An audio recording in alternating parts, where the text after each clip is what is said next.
really important now to bring in that perspective from the primary classroom. So I'd like you to welcome NSCAD Council member Zenab Bhuta, who's going to bring that perspective and a little sense of the very positive work that can be done. And I've got to give a shout out to Zenab, because I said this morning, she has to be the only person, one of our presenters this morning, who started the day before joining conference teaching 4-year-olds, putting in the shift before she does this.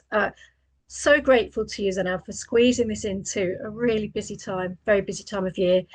And indeed to everybody who is here, we recognise just what it takes to take yourself out of the classroom and into a conference. So Zenab, if I can invite you to share your reflections, the floor is yours. Yeah, thank you so much this morning, and thank you for having me. I'm just going to open my slide. Brilliant. Like I said, thank you so much for having me. It's a real honor to be here with you all this morning. So I'd just like to introduce myself. So I'm Zenab Bhuta, and I'm the PPA art specialist and art lead at a primary school in East London. And I just want to start off by sharing my philosophy, and that actually centers on creativity, inclusivity, and learner-led exploration. And I believe that art is not just a subject, but it's a way for pupils to express themselves and find their identities reflected within the subject. So this allows pupils to explore various art forms, as well as celebrating diverse perspectives. As mentioned earlier, school art, where is it? Though it focuses on secondary, but the finding does really resonate with primary level.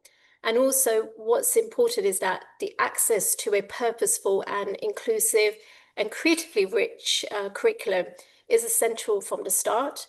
So therefore, as I find that the report outline trend does affect the whole pipeline, and it does include early years. So therefore, narrowing at the creativity, which is narrowing at the secondary level, I think it's really important that we need to ensure that it's thriving in primary level. So therefore, with primary art education, it's really important that we create spark, and that spark should feel a very lifelong creativity. To strengthen the foundation, what's really important is what should strengthen the foundation, that primary school should take deliberate steps. So therefore, it means that you want a high quality, inclusive art, craft, and design curriculum, as well as a curricularly rich and diverse content, as well as accessibility for all learners. To build a strong foundation, it's really important that it's strengthening the art education, and that requires a whole school strategic approach. So the aim is to keep art vital within the curriculum.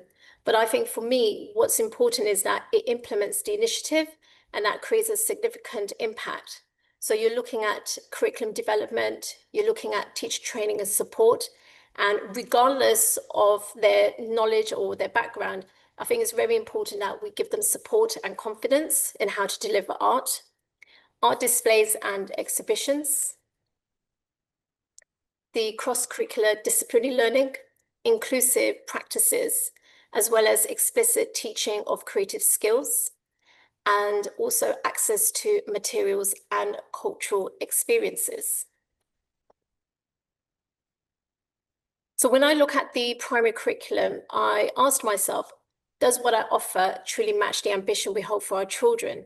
Is the curriculum meaningful? Is it inclusive? Are we giving children a chance not just to meet the outcomes, but do they truly feel proud of what they make? So I want the answer to be yes, but that's only because we need to make it accessible, and it needs to have full of substance. We need to have a doorway for culture into history and creativity, as well as a space where every child feels proud of what they create. So for my reflection, what helped me was guided in shaping a curriculum that balances structured teaching with skills and techniques, but as well as through open-ended and creative exploration. So therefore, to foster that, you want to bring joy and confidence, but that also makes the process more meaningful and powerful. So here I want to share some powerful partnerships. So with the Whitechapel Gallery, our children did an exhibition with the Whitechapel Gallery, which it was called The Edge Effects. And the initiative was with the education curator, Kirsty Laurie, and she looked at integrating nature-inspired learning into the classroom. So therefore, she was encouraging the pupils to explore ecology and sustainability, as well as the children had the opportunity to attend the gallery itself, to see the exhibition and work with artists in the workshop, such as Joanna Tagata Hofpeck. In this slide, it's great to see the impact and recognition featured in the AD magazine, as well as a known national newspaper, The Guardian, which highlighted the design highlight of the year in 2024. And it praised the exhibition and the collaboration of its ethos. I'm currently in a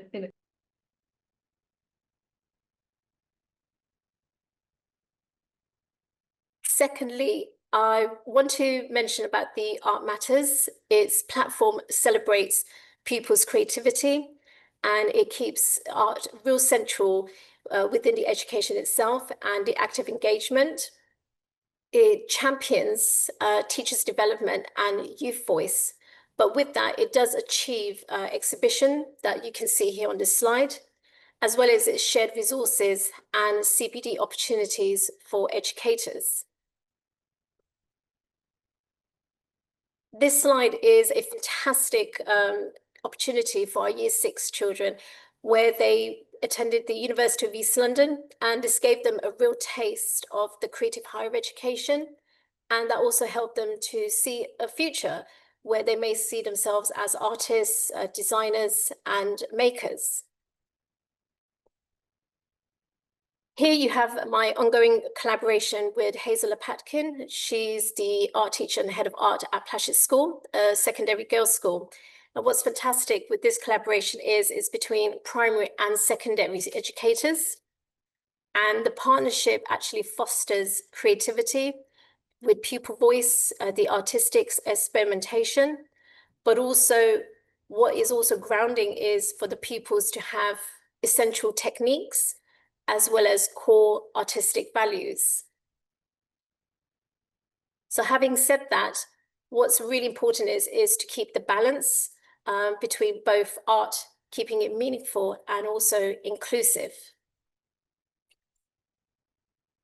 So here I partnered with The Line. So this is with Rochelle White, the engagement producer, and artist Davinia Ann Robinson.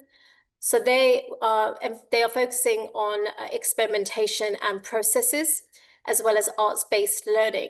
So the outcome was to co-design with the teachers, as well as highlighting like the unique values of the creating learning approaches. So the program is delivering for 2 years collaboration, and this is along with 3 primary schools in East London.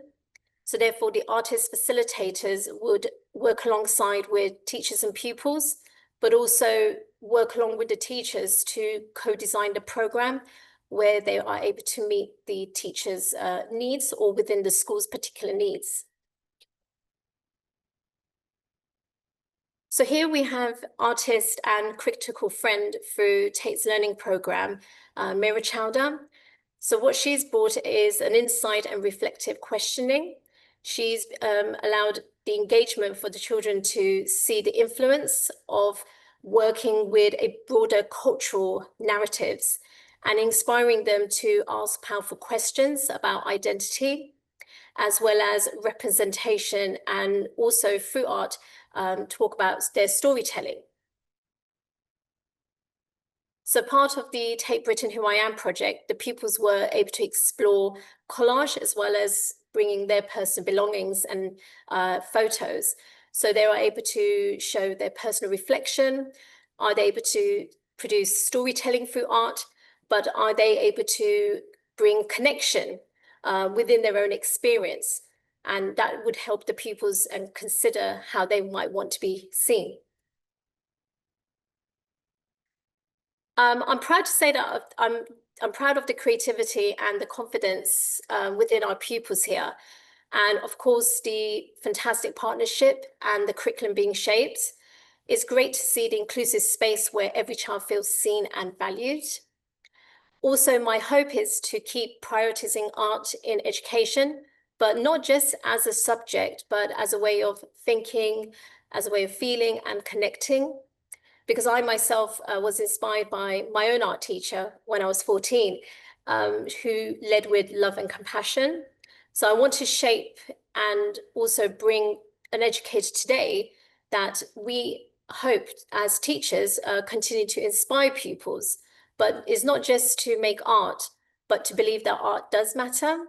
And I'm proud to recognize that as not just being a teacher, but as well as being an artist teacher that brings creativity, care, the purpose into the classroom. Also, representation does really matter within the school and of course within the curriculum, as well as in the creative industries.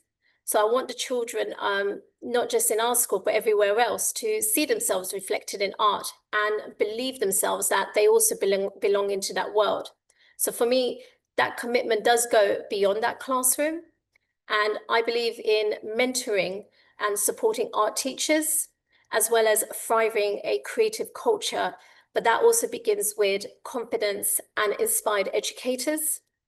So at the heart of my work is creating a space for identity, building pride, as well as offering possibility through art. So my final thought here is that I'm proud that I've made a difference and making it a joy and love and excitement to the art for our children here. But I want to feel that art is not just something that they do, but it's something that they can feel deeply connected to, so that they feel that art is not just being recognized as just art, but it's also recognizing that it's a creative space. As well as I want the parents to recognize creativity is essential, but not extra. Though we are aware that lack of representation still creates barriers, but I believe that my role is to show that, to inspire not just the pupils, but colleagues and trainees, and turn that vision into belief, but also show others the talent in themselves and their pupils. So with care and purpose and creativity, I hope that space is shown with connection, with courage and joy. So I just want to say hopefully that art is not just about expression, but it's about possibility, and that I believe that every child deserves that. Thank you, everyone. Thank you so much, Zenab. Scribbling words down, but courage, joy, excitement, love, possibility are words that make me feel quite emotional, actually, to hear those spoken about in education. You have there, I think, provided some of the answers to some of the questions that are posed by the School Art Where Is It report. And I will say, frequently conversations I'm having now with DFE and others talk about what can we do? What's the art of the possible? Well, I feel like you've shown us what is possible. You've shown us curiosity and hope, which Andy referred to earlier. And if Adam is looking for care and careful thinking, I think you've shown what it can look like. Thank you so much, Zenab. We're all feeling very inspired.